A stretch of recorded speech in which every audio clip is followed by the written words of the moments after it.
Así dice el Señor, que no se gloríe el sabio de su sabiduría, ni el poderoso de su poder, ni el rico de su riqueza. Si alguien ha de gloriarse, que se gloríe de conocerme y de comprender que yo soy el Señor, que actúo en la tierra con amor, con derecho y justicia, pues es lo que a mí me agrada, afirma el Señor. Es Jeremías 9, 23 y 24, escuchamos la Nueva Versión Internacional, y ahora leo Salmos 86, 11. Instrúyeme, Señor, en tu camino, para conducirme con fidelidad.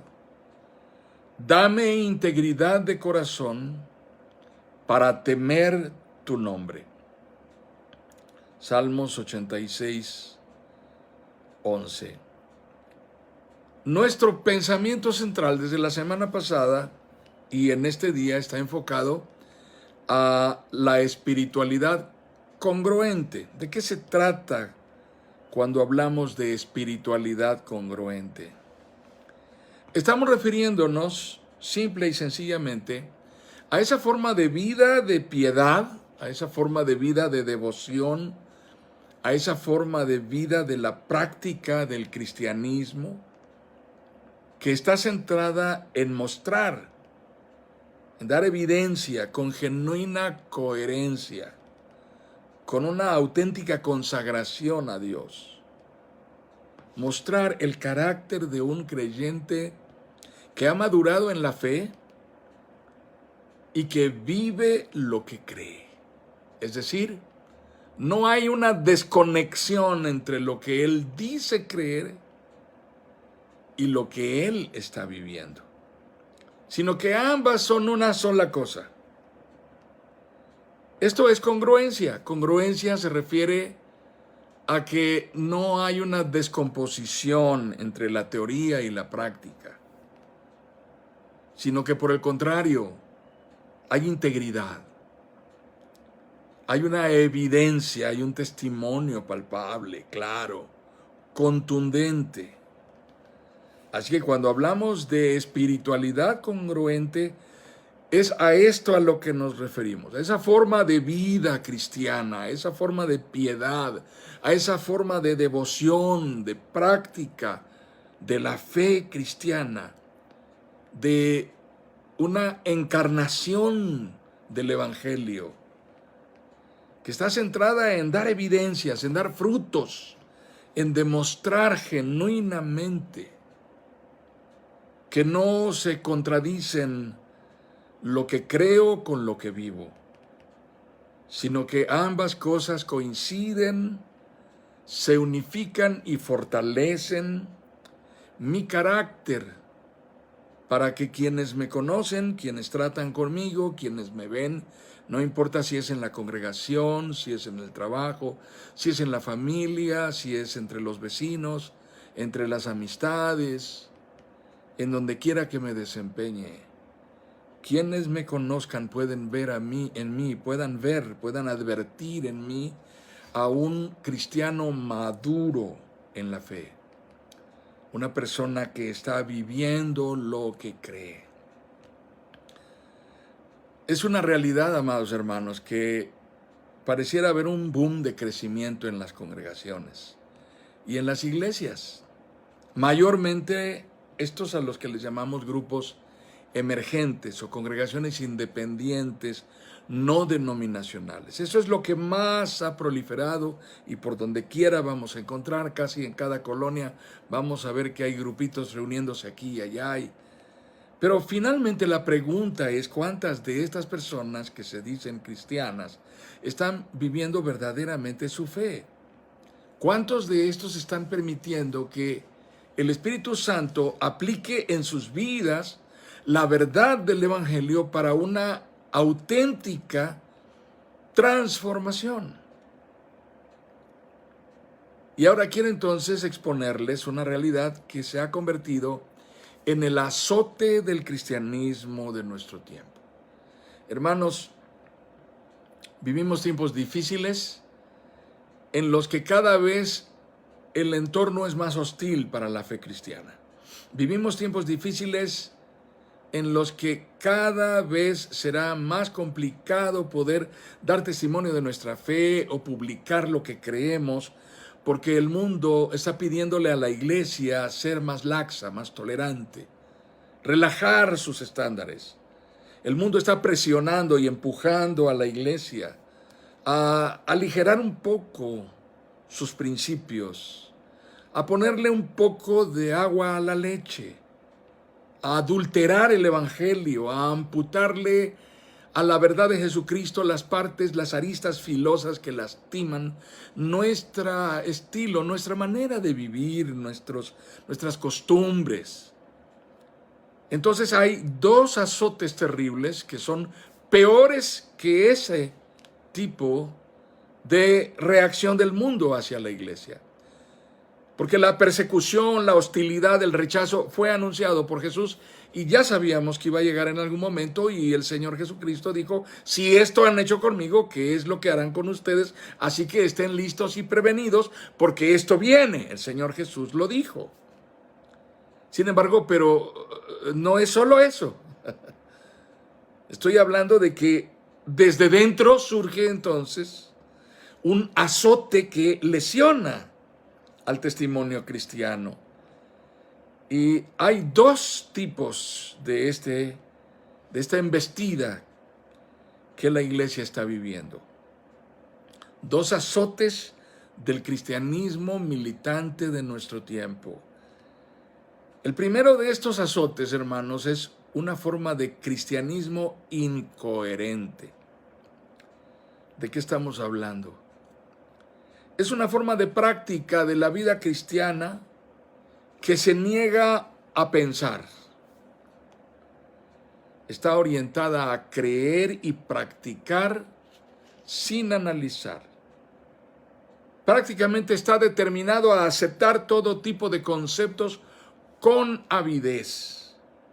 Si le dicen aquí llueve oro, va a ir allí, ahí esperará que llueva oro. Si le dicen aquí hacemos que broten las muelas que se te picaron, aquí, bueno, ahí irá. Es interesante.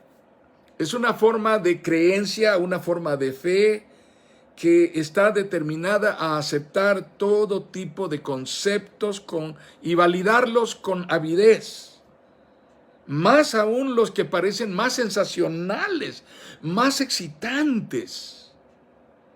Pero lo hará desafortunadamente, y he ahí la incoherencia, lo hará sin desarrollar absolutamente ninguna capacidad de análisis objetivo o de discernimiento crítico. Ambas cosas, el análisis objetivo y el discernimiento crítico, deben partir de nuestro conocimiento de la palabra. Pero si hay un cristiano que es incoherente y que no le interesa pensar ni analizar, no le interesa estudiar, no le interesa escudriñar, pues entonces caerá en la incoherencia. Es una forma de cristianismo no pensante. De ahí que el cristianismo más raro en nuestros tiempos es el cristianismo pensante. El cristianismo de creyentes y de congregaciones que desarrollan el discernimiento para escudriñar las cosas y analizar qué está pasando aquí, qué es lo que se está predicando acá, qué es lo que se enseña más acá. Con un interés serio de escrutinio de la verdad fundamentada en la palabra de Dios. De abrazar la verdad absoluta de Dios como fuente única e inerrante de la completa y absoluta revelación de Dios. No acepta la versión de cualquiera que venga hablando en el nombre del Señor, sino que antes analiza lo que escucha, lo discierne, lo escudriña y lo pone bajo un sometimiento al juicio absoluto de la palabra. Es interesante, pero Este tipo de cristianismo es raro.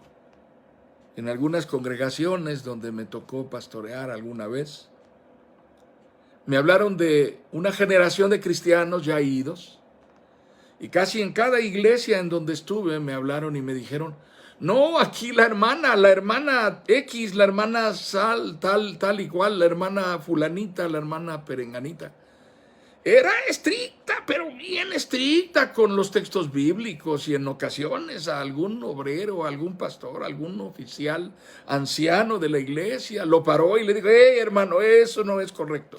La Biblia dice así y así. La hermana ya tiene años que murió. Lamentablemente no se levantó una nueva generación de cristianos que tuvieran un apego así por la palabra. He oído de hermanos que aprendieron de memoria libros enteros de la Biblia porque tenían dificultad para leer, sus ojos no les permitían. Entonces ellos necesitaban apoyarse de alguna manera de alguien y buscaron a un nieto o buscaron a una nieta o a un hijo que les leyera la palabra, y cuando todo el mundo se dio cuenta, se sorprendieron porque ya habían memorizado el Evangelio de Juan completo, el libro de Apocalipsis completo, y uno dice, ¿cómo hizo eso? Es un tipo de cristianismo que rindió su capacidad intelectual a la palabra de Dios. ¿Cuál es el riesgo de caer en esta forma de espiritualidad tan común? Este cristianismo al que hemos llamado incoherente. Pues hermanos, este cristianismo se caracteriza por ser diletante. ¿Qué significa? Que es aficionado a todo. Puede escuchar horas y horas y horas de alabanza. Puede ver videos tras videos tras videos de predicadores famosos y no sabrá distinguir, como decimos aquí en el centro de la República Mexicana, no sabrá distinguir entre los que son de chile, de dulce y de manteca. Le dará lo mismo oír a Juan de los Palotes que a un pastor que genuinamente expone y predica la palabra de Dios, y a todo le pondrá like y todo compartirá en su muro a través de Facebook, a través de Instagram, y esa es la realidad que vivimos con este tipo de influencia incoherente. Será aficionado a todo, pero practicante sin absolutamente compromiso de fidelidad de nada. Y cuando alguien le llame la atención y le diga, oiga hermano, ¿sí sabe usted que ese predicador, Maldonado o aquel, Luna, están bien errados, enseñan doctrinas que no son sanas? Va a decir, es que me gustó ese pensamiento, me pareció muy bonito, realmente me encantó lo que dijo y habla tan hermoso. Y yo por eso nada más oigo los videos y luego ni digo nada, pero no profundizan en la palabra, no tienen la capacidad de discernir.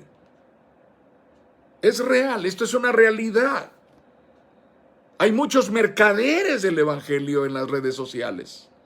Hay muchos mercaderes del evangelio ofreciendo algo que no es el evangelio de Jesucristo. Y un cristiano incoherente no tendrá la capacidad de discernir ni de distinguir qué es verdad y qué no es verdad, porque es ignorante en la palabra, es neófito en la palabra, no está interesado en profundizar en nada. Cree lo que le digan y punto. Con eso se da por satisfecho. Pero todo lo que leemos a lo largo de la palabra de Dios, a lo largo de las Escrituras, es que escudriñemos, que nos esmeremos, que apeguemos nuestro corazón y nuestro entendimiento en discernir y conocer la voluntad de Dios, para que no seamos llevados por doquiera por cualquier viento de doctrina. Hermanos, no podemos vivir siendo víctimas de cualquiera que tiene suficiente saliva para tragar más pinole. Mi abuela le llamaba a eso labia. Y gente que tiene labia sobra, hermanos. Pero no significa que la labia represente conocimiento. Solamente están buscando su propio interés, su propio beneficio. Mi abuelo los llamaba mercaderes del evangelio. Es una realidad. Son mercenarios. Se prestan a ejércitos sin defender una causa. No les importa el evangelio. Les importa su bolsillo. Así que aprendamos a discernir. No caigamos en la trampa de que la música está bien linda. Está bien hermoso ese rap cristiano nuevo. Me encantó lo que dice ese hip hop y el hermano que lo canta está bien guapo con sus tatuajes en la cara. Discierne, hermano, por favor, adquiere un poco de madurez en la palabra. La palabra de Dios es nuestro tamiz. Lo que no pasa por allí, no te lo comas. Es basura. Y abunda la basura. Abunda la basura que pretende ser evangelio. Abunda la basura que pretende ser doctrina. Abunda la basura que pretende ser predicación ungida. Abunda la basura que pretende ser doctrina y profecía y palabra del Señor. Y cuando alguien introduce lo que va a ofrecer, diciendo, el Señor puso en mi corazón, Dios me habló a mí anoche cuando estaba yo. A ver, hermano, por favor, abre tu Biblia, compártenos la palabra que está allí, escudriñala y comparte lo que Dios te dijo a través de su palabra, no tus ocurrencias de anoche, ni tus sueños, ni tus elucubraciones, ni tus... No vengas a platicarnos lo que soñaste para Dios, porque no es la orden de Dios. Dios los llama profetas a los que yo no envié.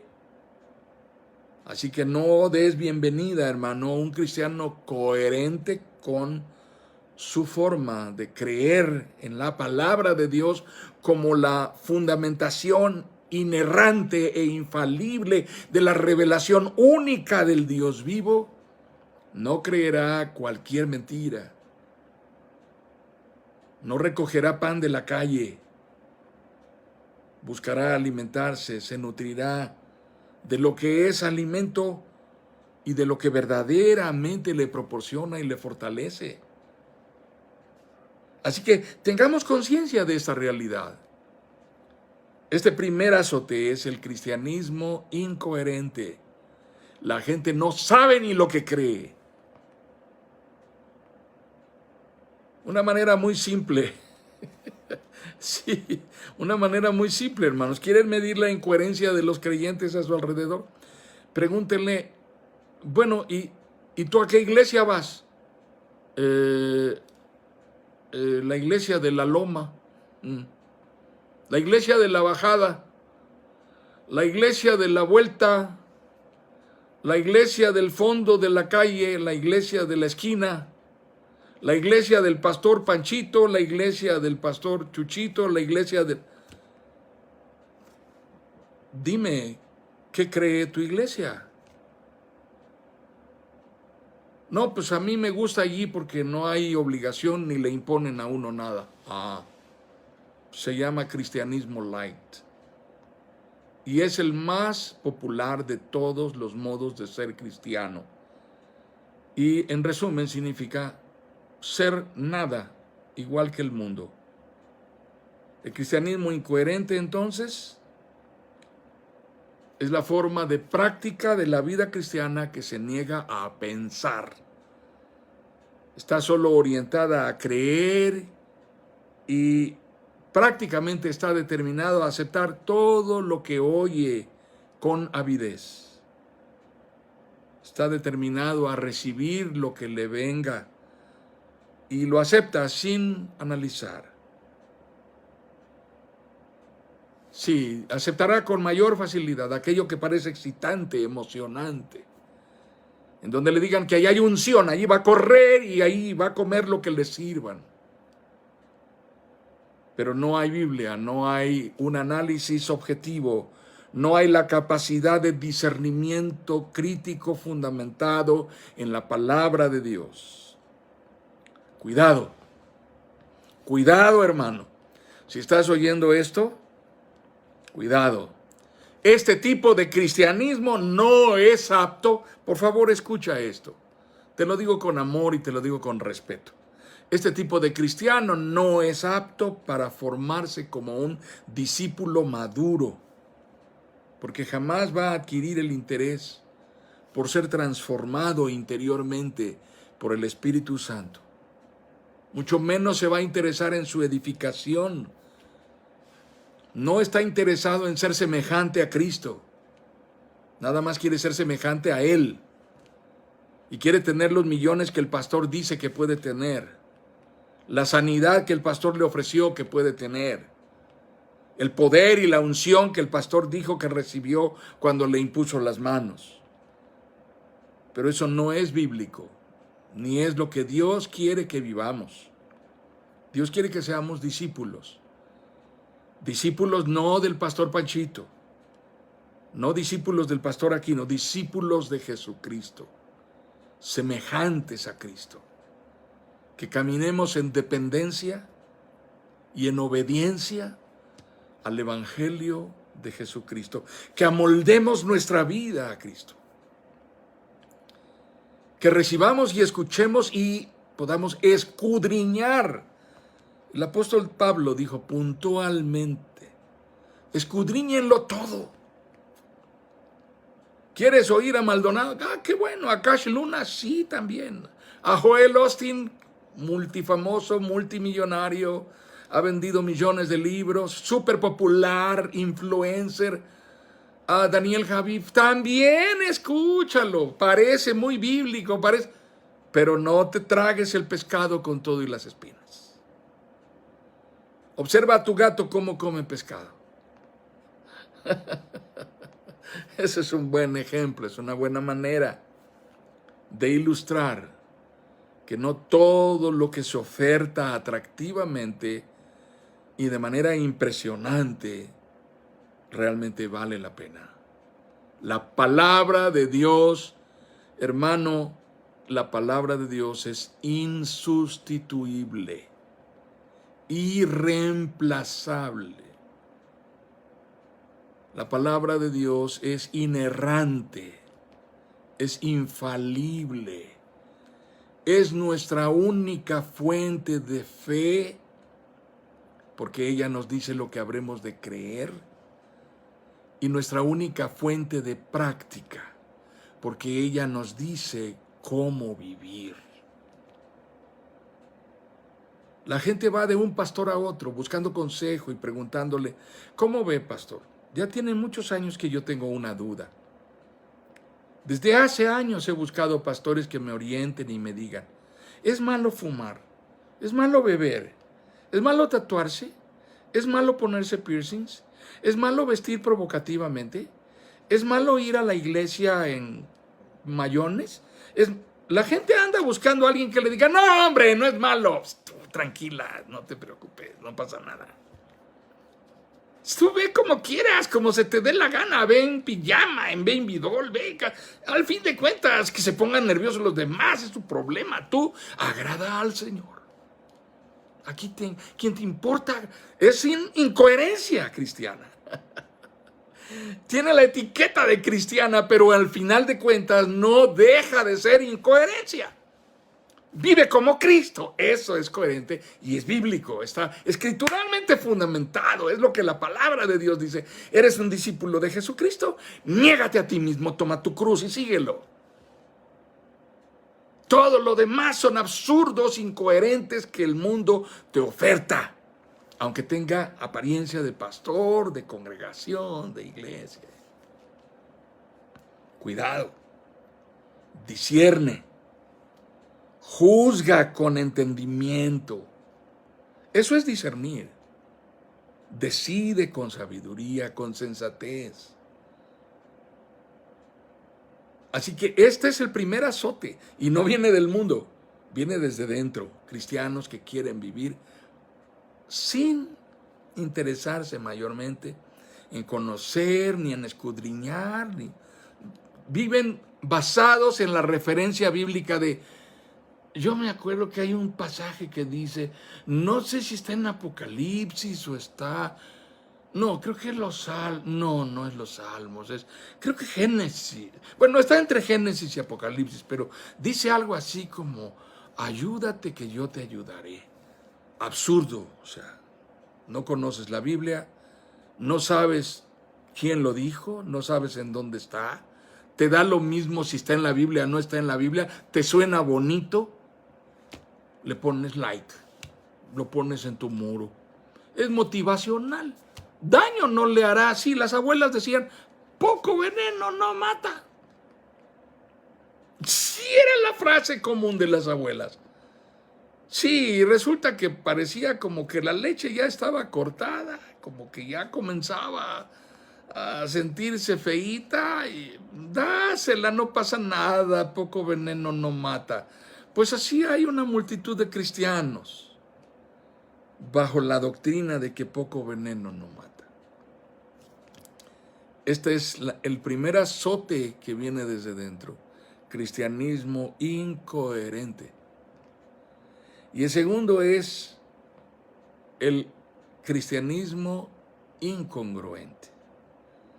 Este tipo de cristianismo se describe en la forma de creer firmemente los más sólidos y fundamentados conceptos, fehacientemente los defiende.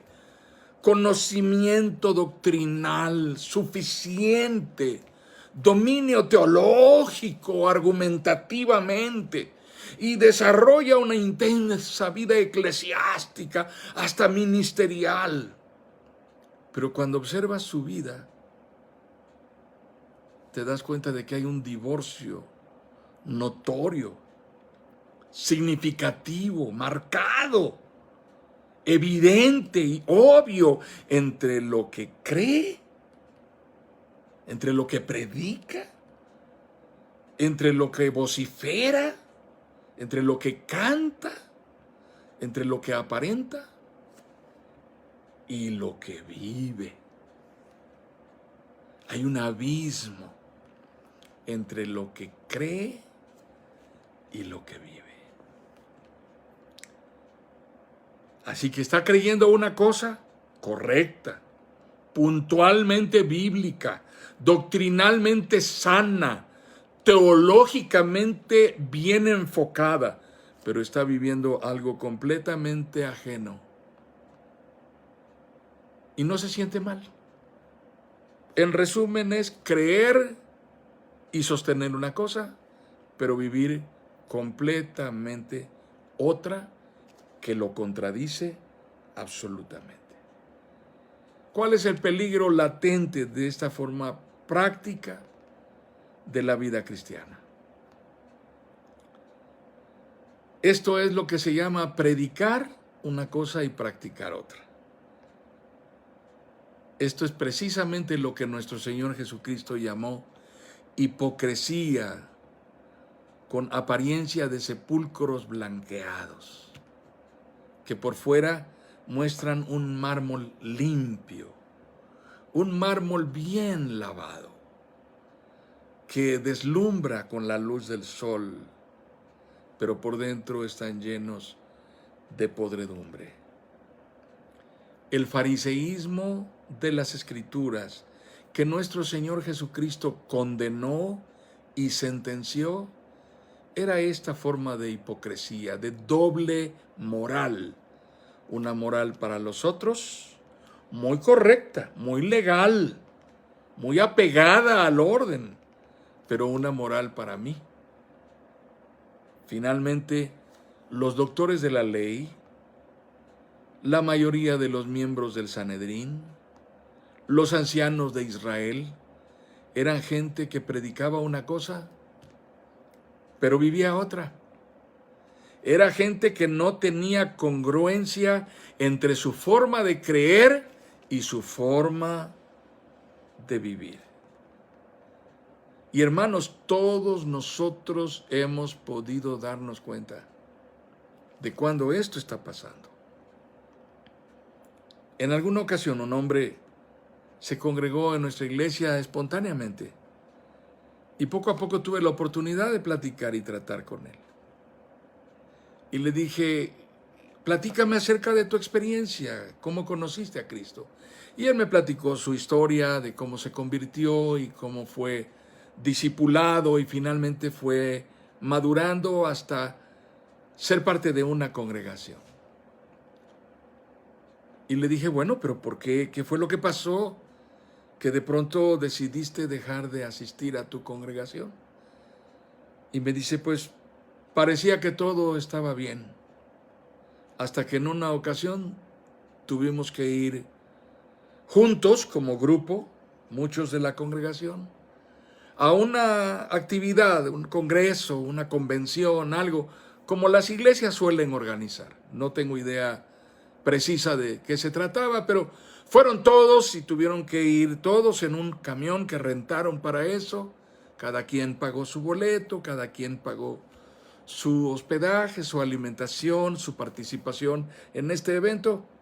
Y todo parecía estar bien, aunque pues eran muchas horas de camión y trasladarnos y convivencia y tener que pararnos en algún lugar y pues para poder tomar algún alimento, pasar a los baños de los restaurantes en la carretera y luego seguir. Y poco pesado, dice, pero lo más sorprendente de todo fue una ocasión, un momento crítico en el cual estábamos pues todos cansados, aburridos, fastidiados, y hubo algo en lo cual el pastor, el líder de la congregación, al que todos admirábamos y respetábamos,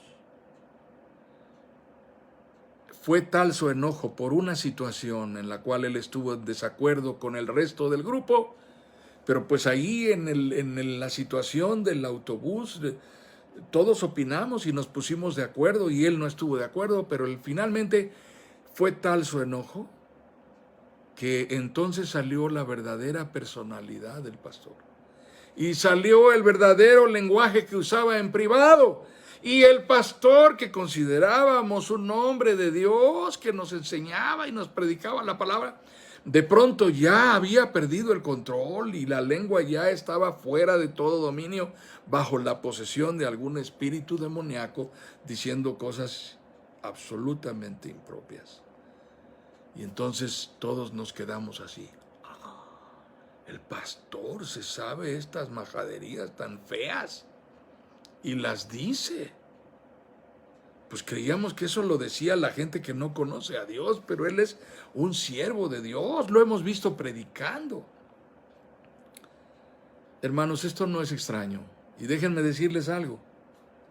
La gente piensa que en un pastor esto no está permitido. Y por supuesto, no lo está. Ningún siervo de Dios debe vivir una doble vida, predicando una cosa en el púlpito y viviendo otra totalmente que lo contradice en su vida privada. Alguien que predica el evangelio de Jesucristo y en su vida habitual cotidiana tiene un lenguaje soez como su forma típica de expresarse. ¿Qué es eso? Díganme. ¡Qué incongruencia tan grande! Pero lo peor de todo es que la gente piensa que eso es lo que debe aplicarse para un pastor, pero no para los miembros de la iglesia. Y eso no es lo que la Biblia dice. Lo que la palabra de Dios dice es que la congruencia debe acompañar a cada uno que se dice creyente en Jesucristo, porque la conversión que transforma nuestras vidas, que da testimonio de la regeneración, que es obra del Espíritu Santo, no es nada más para los que predican. Es para todos y cada uno de aquellos que nos decimos creyentes en Jesucristo. El apóstol Pablo dice categóricamente, de modo que si alguno está en Cristo, nueva criatura es. Las cosas viejas pasaron. He aquí todas son hechas nuevas. Y esa es la razón por la cual insistentemente en pasajes de la palabra de Dios como Efesios capítulo 2, En Filipenses capítulo 2, en Filipenses capítulo 3, se nos dice enfáticamente que estamos siendo perfeccionados. Que dejemos las costumbres, los paradigmas, los patrones de comportamiento del mundo caído y reflejemos que verdaderamente somos de Cristo. El azote de la incongruencia es de tal magnitud, hermanos, que la gente parece creer que fundamentados en la doctrina de la gracia, cada quien puede vivir como le dé la gana. La gracia de manga ancha. Y hay iglesias sosteniendo esto, hay pastores sosteniendo esto, hay teólogos sosteniendo esto. Se están preparando versiones de la Biblia que están adaptadas para hacer que la gente que vive como le da la gana y que no está dispuesta a sujetarse al Evangelio de Jesucristo pueda sentirse confortable leyendo la Biblia, porque si leen la Biblia como está hoy, les va a raspar, los va a confrontar con su pecado, los va a llevar a reconocer que están viviendo en la inmundicia de este mundo sin dar testimonio de Jesucristo. No hay conversión, no hay verdadero arrepentimiento, no hay vida nueva. Tengamos en cuenta esto con claridad. ¿No dijo acaso nuestro Señor Jesucristo que la puerta era estrecha? ¿Que era angosto el camino que lleva a la salvación? ¿No fue acaso nuestro Señor Jesucristo quien insistió en decirnos que los conoceremos por sus frutos? ¿No fue puntual nuestro Señor Jesucristo al decirnos en Mateo capítulo 7, al final del Sermón de la Montaña? En aquel día vendrán y me dirán, Señor, en tu nombre echamos fuera demonios. En tu nombre hicimos milagros. Señor, en tu nombre. Entonces yo les diré, nunca os conocí, hacedores de maldad. No sé quiénes son. Y lo más impactante de todo, el Sermón de la Montaña en Mateo capítulo 7 concluye. Ocupa 3 capítulos del Evangelio de Mateo, desde el capítulo 5 con las bienaventuranzas, que es la introducción, hasta el capítulo 7 en donde nuestro Señor Jesucristo concluye su exposición. Y al final de la exposición dice, a cualquiera que me oye estas palabras y no las hace, le compararé con un hombre que construyó su casa sobre la arena. Y descendieron ríos, soplaron vientos, pegaron con fuerza contra aquella casa y se cayó. Y fue grande su ruina, porque su casa estaba construida sobre la arena. Ese fue el que oyó y no hizo. Pero cualquiera que me oye estas palabras y las hace, le compararé con un hombre que edificó su casa sobre la roca. Y soplaron vientos y vinieron ríos y tempestades y azotaron contra aquella casa. Y no cayó porque estaba fundada sobre la roca. Y esa porción del Evangelio dice, la gente se admiraba de su doctrina, porque les hablaba como quien tiene autoridad, no como los escribas, no como los fariseos, porque en ellos veían incongruencia, predicaban una cosa y vivían otra. Hay mucho fariseísmo en nuestro tiempo, hermanos. Gente que predica una cosa y en su estilo cotidiano de vida vive otra que niega lo que predicó. El Evangelio de Jesucristo es un estilo de vida en la que toda expresión de espiritualidad, toda consagración, toda devoción, toda forma de expresión de nuestra fe que llena nuestro corazón y que se demuestra hacia el Señor, debe ir acompañada ineludiblemente de coherencia y de congruencia. Si tú te dices creyente, necesitas saber en qué crees, qué es lo que crees, y si es necesario defenderlo hasta con tu vida. Y si tú te dices creyente, discípulo de Jesucristo, necesitas vivir cada día en tu estilo de caminar, en tu forma de decidir, vivir lo que crees, vivir el Evangelio de Jesucristo. De esto se trata la espiritualidad congruente.